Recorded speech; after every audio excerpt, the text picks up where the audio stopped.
सध्या राज्यात होळी सण उत्साहामध्ये साजरा केला जातो आणि खास करून जर आपण पाहिलं तर आदिवासी बांधवांसाठी होळी सण जो आहे तो अत्यंत महत्त्वाचा असतो। दिवाळीपेक्षा होळी सणाला आदिवासी बांधवांमध्ये जे आहे ते महत्त्व आहे। परंतु आपण जर पाहिलं तर यावर्षी हरभरा जे आहे ते काढणीला मोठ्या प्रमाणावर वेग आलेला आहे। त्यामुळे आदिवासी बांधव जो आहे तो मेळघाट असेल किंवा मग मध्य प्रदेशच्या भागातला बैतूल जिल्ह्यातल्या संपूर्ण आदिवासी बांधवांच्या वतीनं जे आहे ते हरभरा काढणीचं काम या ठिकाणी सुरू आहेत।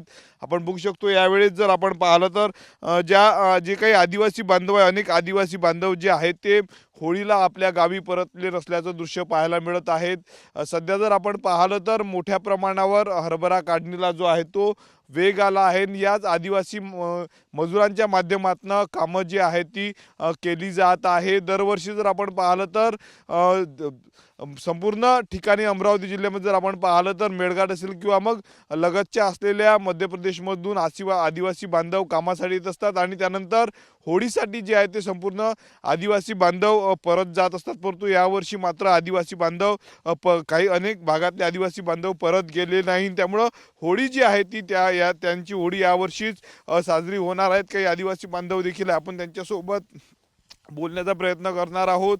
मोठी मेहनत जी आहे ती संपूर्ण या कामामध्ये आदिवासी बांधव घेत असतात। भैया क्या बताएंगे, क्यों नहीं गए इस साल आप होली का त्योहार मनाने, क्या कारण है?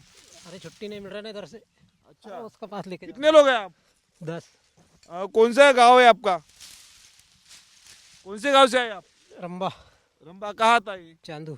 अब आप तो होली को हर साल जाते, इस साल क्यों नहीं गए? अरे तो फुर्सत नहीं मिल रहा ना इधर।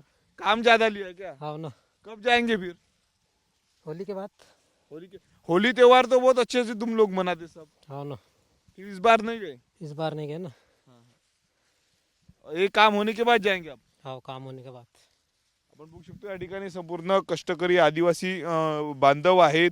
वेळ मिळाला नाहीत म्हणून होळी साजरी करायला गेलो नाही असं त्यांनी सांगितलेलं आहे।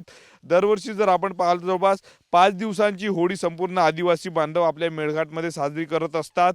परंतु यावर्षी जर आपण पाहिलं तर हे काम आहे, संपूर्ण काम त्यांच्या समोर आहेत हरभरा काढणीचं, त्यातून मजूर त्यांना मिळत असतात।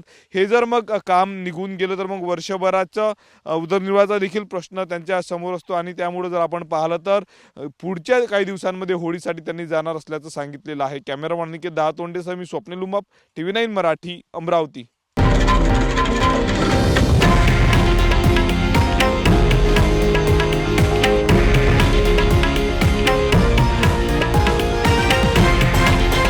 हे आहे देशातील नंबर 1 न्यूज नेटवर्क आणि आपण पाहत आहात TV9 मराठी, एकमेव।